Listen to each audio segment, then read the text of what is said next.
Hello everyone, welcome to Starcast. Today we are in conversation with most popular actress Ahana Rahman. Let's get started. Ahana, how are you? I'm good, alhamdulillah. তোমাকে দেখেই ভালো লাগছে। আসলে হিজাবে তোমাকে আমরা দেখে দেখে অভ্যস্ত হয়ে যাচ্ছি। তোমার নিজে আসলে কেমন লাগে?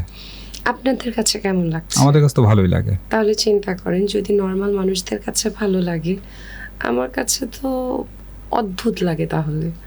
আর এটা অনেক বড় চেঞ্জ। আচ্ছা, অহনাকে যদি আমি তিনটি শব্দে বিভক্ত করতে বলি, কোন তিনটি শব্দ হবে? Friendly, fun and smart. শেষেরটা বলতে এত দেরি? না, আমি ভাবছিলাম যে আমি আসলে কোনটা বলবো, স্মার্ট বলবো, ক্লেভার বলবো, না কানিং বলবো। আচ্ছা, স্মার্টনেস তোমার কাছে কি? বুদ্ধিমত্তা। আসলে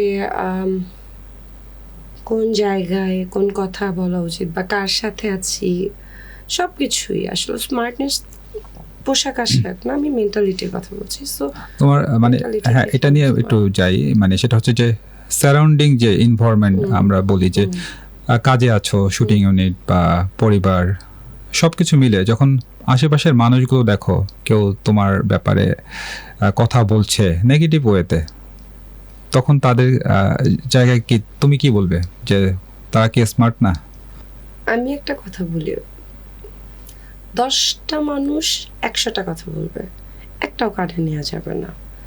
মানে মানুষ খারাপ বলবেই। One for all, one for none. তো ওয়ান ফর অল হওয়ার থেকে কারো না হয়ে থাকা বেটার। ক্যামেরার সামনে আমরা অহনাকে দেখেছি হাস্যোজ্জ্বল এবং খুবই স্পষ্টবাদী একজন অভিনেত্রী হিসেবে আমরা দেখি। নাটকে খুব সরাসরি কথা বলতে পছন্দ করে এবং সে বরিশালের ল্যাঙ্গুয়েজ ইউজ করে এবং সেটা বেশ জনপ্রিয়। সব কিছু মিলিয়ে আমি একটু ক্যামেরার পিছনের মানুষটাকে একটু জানতে চাই যে অহনা আসলে বাসায় কেমন, পরিবারের সাথে কেমন, বা তার ফুল ফ্যামিলির সাথে কেমন? বাসায় আমি ভীষণ লেজি। আমার কাজ না থাকলে আমার মা বলে আমার থেকে কইরা আর কেউ নাই। আমার যদি কাজ না থাকে আমি সারাদিন ঘুমাই। আমার মনে হয় পানিটাও কেউ নিয়ে আসবে, খাবারটাও কেউ নিয়ে আসবে। I am a very lazy person. আচ্ছা, তোমার জার্নি তো 2007 থেকে সম্ভবত। এই জার্নির আগের অহনা কেমন ছিল? এই জার্নির আগে আমি চাইল্ড আর্টিস্ট ছিলাম। এর মাঝখানের পিরিয়ডটাতে আমার পড়াশোনার চাপ ছিল, তারপর আমি নায়িকা হয়ে গেছি। পরিবর্তন তো মানুষের জীবনে অনেক হয়, মানে বিভিন্ন সময় বিভিন্ন পরিবর্তন আসে। একে একে যে পরিবর্তন আসছে এর মধ্যে তোমার কি ভালো পরিবর্তন দেখো নাকি কিছু খারাপ পরিবর্তন হয়েছে? আমি অনেক ভালো পরিবর্তন দেখি। খারাপ আমি আগে ছিলাম। I was a bad girl, মানে not that kind of bad, কিন্তু একটু রকচটা, একটু উড়নচণ্ডী বা যে যাই ভেবে নেক। আচ্ছা, আই ডোন্ট কেয়ার যে কে আমাকে কি বললো। আচ্ছা, ও আমাকে এটা নিয়ে এটা বলছে, যে আগে মার পরে কথা। একদম এরকম ছিলাম। সেটা ভালোবাসার মানুষ হোক, বন্ধু হোক, বাপ মা বাদে আর কি। So I was that bad. তো ওইখান থেকে চেঞ্জ হওয়া, I was so into bad things as well, ওইগুলার থেকে সরে আসা, একটা সার্কেল একটা ছেড়ে অন্য একটা সার্কেলে মিশে যাওয়া, আই অ্যাম হ্যাপি। যাক, তুমি হচ্ছে যে ব্যাড গার্ল থেকে গুড গার্লে পরিণত হয়েছো। এই বিষয়টা একটু জানবো, এই বিষয়টা আরেকটু জানবো, তবে বিরতির পরে। দর্শক, আপনারা দেখছেন স্টার কাস্ট, আমার সাথে আছেন অহনা রহমান। তার না বলা আরো অনেক কথা জানবো, তবে ছোট একটি বিরতির পর।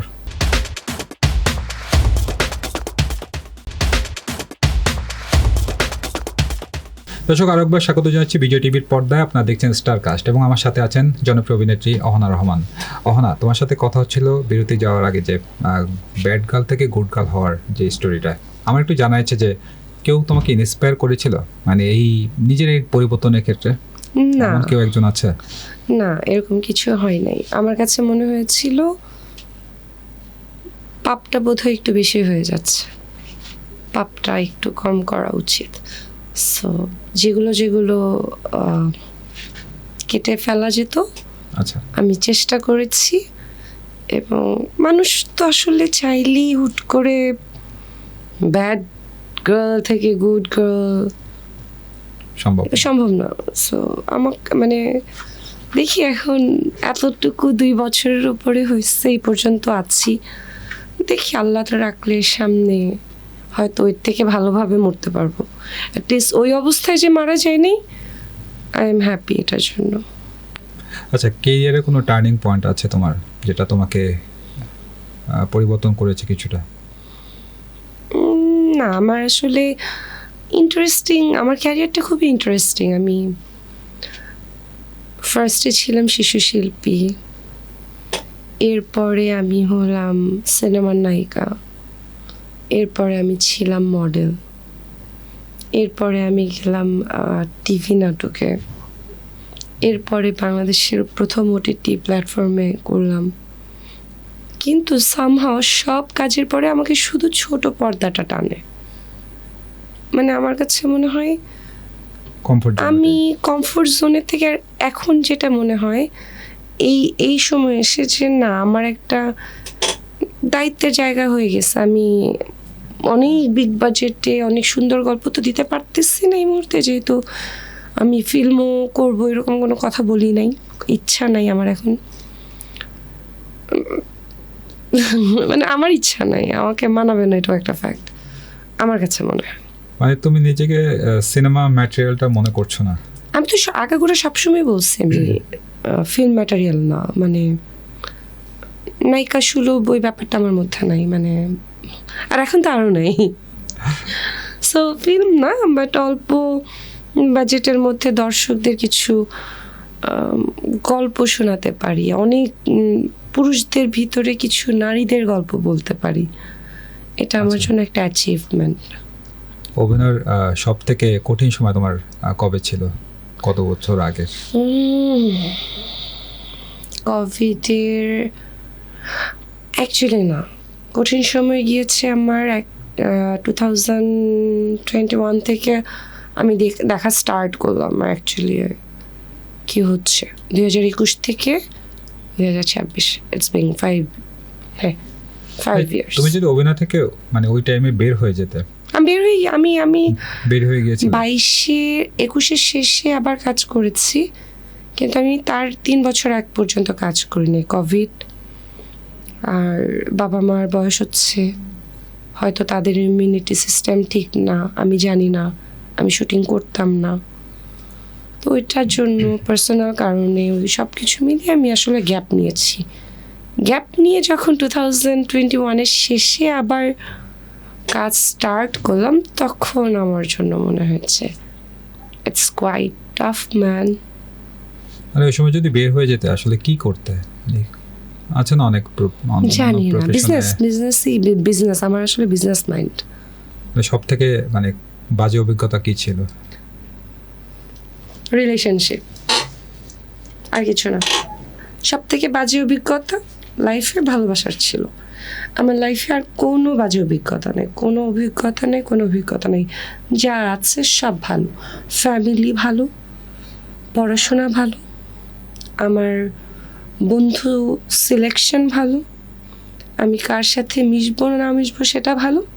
কপাল আমার একদিকেই খারাপ, পছন্দের মানুষের থেকে। এই জন্য আমার রুচি এত খারাপ যে আমি বলে দিচ্ছি, দেখো আমাকে কাউকে দেখাবা না, দেখতে মন চাইলে দেখে বলবা যে আমি একটু বলবো যে আমি এখন রেডি, তখন তোমরা দেখো, এখন আমার জন্য দেখো না। আচ্ছা, তোমার কেরিয়ারে যখন ঢুকেছো, জনপ্রিয়তা তো মানুষ সবই কাজ করলে রাতারাতি জনপ্রিয়তা পাওয়ার একটা মানে একটা আশার সঞ্চার হয় মনের মধ্যে। জনপ্রিয়তা নাকি ভালো কাজ, তুমি আসলে কোনটি প্রেফার করেছিলে প্রথম দিক থেকে এখন অবধি? ভাইরাল তো এখন তো জনপ্রিয় আসলে সবাই। আপনারা জার্নালিস্টরা, পিছনে ক্যামেরায় যারা, তারা জুম করে কিছু জায়গা ধরে সেটাকে জনপ্রিয়, তাদেরকে জনপ্রিয় বানিয়ে দেওয়া হয়। এইরকম জনপ্রিয় আসলে হওয়াটা খুবই সহজ। এটাকে তো জনপ্রিয়তা বলে না, কাজের মাধ্যমে যে জনপ্রিয়তা পাওয়া। কিন্তু না, কাজের মাধ্যমে আপনি আমরা যখন স্টুডিওতে আসতেছিলাম, আপনার সামনেই তো বললো যে আমার নতুন কাজটাই দেখে ফেলেছে আস্তে আস্তে। সো আমার আসলে বাজেভাবে ভাইরাল হওয়ার কোনো ইচ্ছা আগাগোড়া কখনোই ছিল না, যে কারণে কন্ট্রোভার্সি থেকে সবসময় আমি চুপ ছিলাম। আমার এটার নিচে অনেক কমেন্ট আসবে, আমি তাও বলি, আমার একটা ওয়েব সিরিজের একটা ডায়লগ নিয়ে এখনও কথা হয়। আমি চাইলে সেটার মানে কিছুই না, আমি চাইলে আবারও স্টার্ট করতে পারি, বাট প্রবলেম আমার বাসা, যেহেতু বাসার থেকে প্রবলেম করে ফেলছে। আমাকে অনেকে বলে কেন দেখি না। আচ্ছা, আমি বলছি যে যদি এরকম কখনো এরকম ক্যারেক্টার আসে করব। এক ডায়লগে যদি এই অবস্থা হয় তাহলে এখন নাটক দেখা উচিত মানুষের। আমি তো মাথায় কাপড় দিয়ে সাদা শাড়ি পরে একটা ডায়লগ দিচ্ছি মাত্র, আর ওই সময় যা হয়েছে, আমি তো আগেই সুমন আনোয়ারকে বলছি no intimate scene, no shirt dress, বাকি আমাকে যা দিবেন। বলছি এরকম একটা এন্টি ক্যারেক্টার আছে, এই একটা ডায়লগ, ক্যারেক্টারের সাথে ডায়লগের কম্বিনেশনটা এত সুন্দর হয়েছে যে দর্শক এখনো ভুলে নেই। তুমি নাটকে জনপ্রিয় হয়ে গিয়েছো অনেক আগে থেকেই, সেটা আমরা জানি। তবে কোনো মানুষের জীবনে প্রিয় হতে পেরেছো কিনা সেটা একটু জানবো, তবে বিরতির পরে। দর্শক, আপনারা দেখছেন স্টার কাস্ট। নিচ্ছি ছোট্ট একটি বিরতি, কোথাও যাবেন না, থাকুন বিজয় টিভির পর্দায়।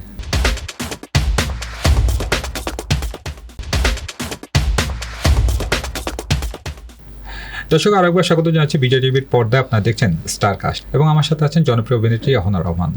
অহনা, কথা হচ্ছিল জনপ্রিয় এবং প্রিয় দুটি নিয়ে। তোমার কেরিয়ারে তো তুমি জনপ্রিয় হয়ে গিয়েছো অনেক আগে থেকেই নাটকের মাধ্যমে, এবং জনপ্রিয়তা চলমান। কারো জীবনে তুমি প্রিয় হতে পেরেছো কিনা, কি মনে হয়? হ্যাঁ, আমার মায়ের জীবনে আমি সব থেকে প্রিয়, আমার বাবার জীবনে আমি সব থেকে প্রিয়, আমার বান্ধবীদের জীবনে আমি তাদের জীবনে অনেক প্রিয়। অবশ্যই আমার অনেক ফ্যান আছে যাদের কাছে আমি অনেক প্রিয়। আপনি স্পেসিফিক যেটা জিজ্ঞেস করছেন, আমি আসলে ওইরকম প্রিয় এখন কারো হতে চাই না। এই জন্য মানুষ ভাবে যে কেন না, এই না সেই না। আমার কথা হচ্ছে আই নিড টাইম। আমার যদি মনে হয় যে টাইমের পরে যে না এখন গিয়ে কিছু ভাববো, তখন ভাববো। আচ্ছা, তখন কারো প্রিয় হব। আর যতদিন মনে হবে যে না, কারো প্রিয় না হয়ে নিজের প্রিয় এখনো আছি, আমি ওটা থাকবো। তুমি তো কারো জীবনে প্রিয় হয়েছিলে, বা তোমার জীবনেও কেউ প্রিয় মানুষ ছিল, যদিও পাস্ট। কিন্তু আমি যদি বলি যে সে কি মানে তোমাকে প্রিয়জন হিসাবে দেখেছে নাকি প্রয়োজন হিসাবে দেখেছে, তোমার কি মনে হয়? প্রিয়জন হিসেবে দেখলে পাশে থেকে যেত, হয়তো প্রয়োজনটা হিসেবেই দেখেছে। এবং আমি যতটুকু জানি যে তুমি তারপর থেকে রিলেশনশিপে মানে অত ফোকাস না, বা না আমি চাওয়াতে আসলে চাও না। আচ্ছা, সিঙ্গেল থাকলেই কি সমস্যা? মানে আমি এটা বাংলাদেশের কিছু মানুষের ক্ষেত্রে দেখছি যে কেন বিয়ে করেন না, তার তো বয়স হয়ে যাচ্ছে, আর কবে বিয়ে করবেন, এক্সেট্রা এক্সেট্রা। আমার লাইফটা আমি কাটাইছি, আমি জানি আমি কিসের ভিতর থেকে গেছি। প্লিজ আপনারা কষ্ট করে এত মানে বুকে ব্যথা নিয়ে আমাকে এই প্রশ্নগুলো আর করবেন না। মানে হয় কি, I am not a cheater, একদম on camera I am not a cheater, but আমার লাইফেও চিটার আসে না। বিষয়টা এরকম না আমার সাথে চিট হয়েছে, বা জীবনে না অনেক কিছু হয় যেটা চিট হইলেও মনে হয় যে চিট হয়েছে, এটা বলতে পারতাম আমি একটা শোতে বসে যে আচ্ছা চিট করছে রিলেশনশিপে। না, এরকম কিছু না। বা টক্সিক, এমন একটা টক্সিক জায়গাতে আমি ছিলাম যেখান থেকে আসলে আমার এখন ভয় লাগে। আমার ট্রাস্ট মানে আমি ট্রাস্ট করতে পারি না সহজে কাউকে। টক্সিক মানুষ অবশ্যই জীবনের জন্য অনেক হার্মফুল। আমি সেই বিষয়টা যাই, সেটা হচ্ছে যে তোমার এই টক্সিক পিপল যার কথা তুমি উল্লেখ করেছো বারবার, অনেকেই অনেক ধরনের কথা তখন বলতো যে নাটকের একজন মানুষ, আবার অনেক বলতো নির্মাতাদের একজন কেউ। আসলে অনেক নাম উঠে এসেছে। আমি একটু যদি আমি জাস্ট একটা কথা আমি সব জায়গায় বলেছি, আমি বিজয় টিভির পর্দায় আবার বলছি, দর্শক আপনারা শামীম হাসান সরকারের সাথে মিলাবেন না। দ্যাট মানে এটা খুবই মানে বোকামি। শামীম হাসান সরকারের সাথে আমার কিচ্ছু নাই, কিছু হওয়ার মতোও নাই, কিছু হবেও না ইনশাল্লাহ। শামীম হাসান সরকার না, মানে he is not a friend, he is not my x, he is nothing, he is just a colleague, x colleague. হ্যাঁ, ওইটা থেকে মানে আমরা ওকে নিয়ে আসলে ওইটা থেকে আমরা বেরিয়ে এসেছি এবং যতটুকু জেনেছি যে আসলে তোমার লাইফ কে বরবাদ করেছে বলো তো? বলবো না, কোনো জানোয়ার তো অবশ্যই করেছে, কিন্তু সেটা বলবো না। কখনো মনে হয় না যে আমি একটা রিভেঞ্জ নিব বা সে আমার লাইফটা এরকম? কারণ তোমার প্রথম অভিজ্ঞতা, মানে মানুষের জীবনের প্রথম রিলেশনশিপটা কিন্তু একটা গুরুত্বপূর্ণ বিষয়। দ্বিতীয় অভিজ্ঞতা, হ্যাঁ, একই মানুষের কাছ থেকে, একই মানুষের কাছ থেকে দ্বিতীয়। এটাই তো প্রবলেম, এই একটাই প্রবলেম। তাহলে তুমি তাকে দ্বিতীয়বার সময় মানে সুযোগটা কেন দিয়েছিলে? আমি অনেক কিছু থেকে ওকে রিভেঞ্জ নিয়ে আর কিছু নাই, রিভেঞ্জ তো উপরে আল্লাহ নেবে। আল্লাহ আছে কেন? আল্লাহকে ডাকি, আল্লাহকে ডেকে আসছি, আল্লাহকে দেখে আসছি। না, অনেকে তো মিডিয়া দেখেছি না, যে না। আমরা ফ্ল্যাশ করে, মানে না, ধরো, আমাকে দেখেন নাই নিশ্চয়ই। তোমাকে দেখিনি, মানে আমি সেটাই বললাম যে সিনেমা ইন্ডাস্ট্রিতে দেখেছি যে আমরা অনেকেই সামনে এসেছে, কথা বলেছে। কারণ আমি ভাইরাল হইতে চাই না, আর এমন একটা জঘন্য মানুষের সাথে প্রাইভেট লাইফ ছিল, ওর কথা বললে মানুষ আমাকেও জঘন্য বলবে, এই রুচির এত দুর্ভিক্ষ।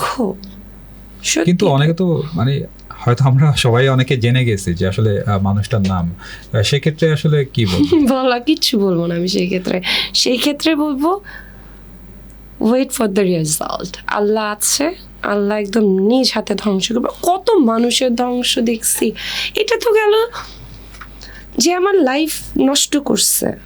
আমি আল্লাহ বিশ্বাস করি, নালিশ দেওয়ার জায়গা আমার জায়নামাজ, আমার 2 হাত, আমার কথা যেমন কর্ম তেমন ফল, যার যার কর্ম তার তার ফল, যার যার পাপ তার তার শাস্তি।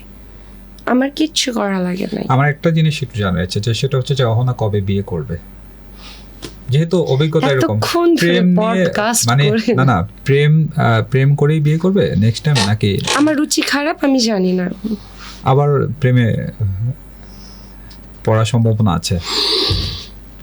মাফ করে দেন আমাকে প্লিজ। আমি মানে ইটস বিং 2.5 years, আল্লাহ আমাকে মাফ করে দেন। আমি চাই না, আল্লাহ আমার জীবনে ভুল হয়ে গেছিল, আর না প্রেমে যেন আমি না পড়ি। আমার প্রেমে পড়ুক, সমস্যা নেই, মানে প্রেম আমার উপরে পড়েছে, এটা হতে পারে। প্রেম আমার উপর পড়ুক, আমি কেন কারো প্রেমের উপরে না পড়ি।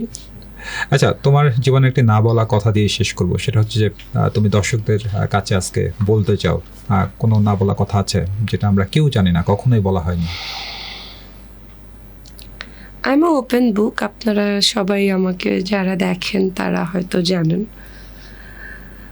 তারপরেও একটা কথা বলতে চাই দর্শক,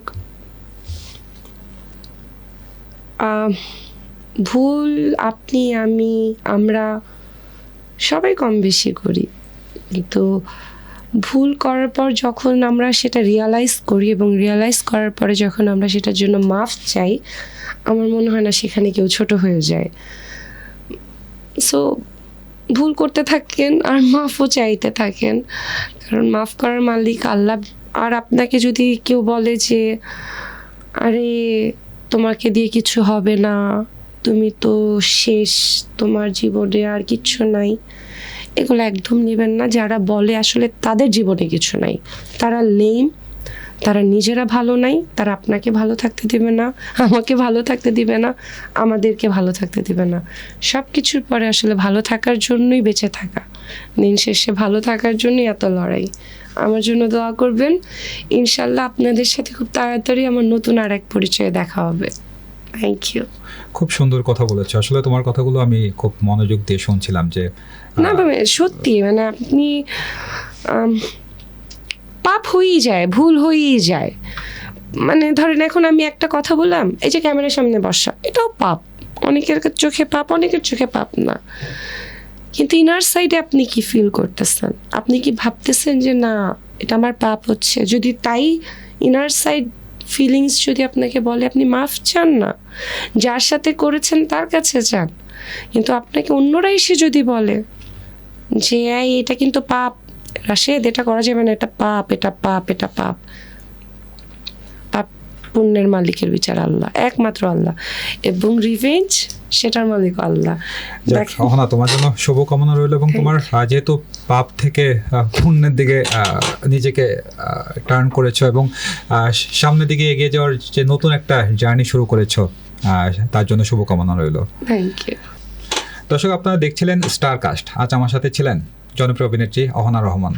আগামী পর্বে নতুন কোনো তারার সাথে আমি সজল খান থাকবো আপনাদের সাথে, এবং সেই পর্যন্ত সবাই ভালো থাকবেন, সুস্থ থাকবেন এবং বিজয় টিভির পর্দায় থাকবেন।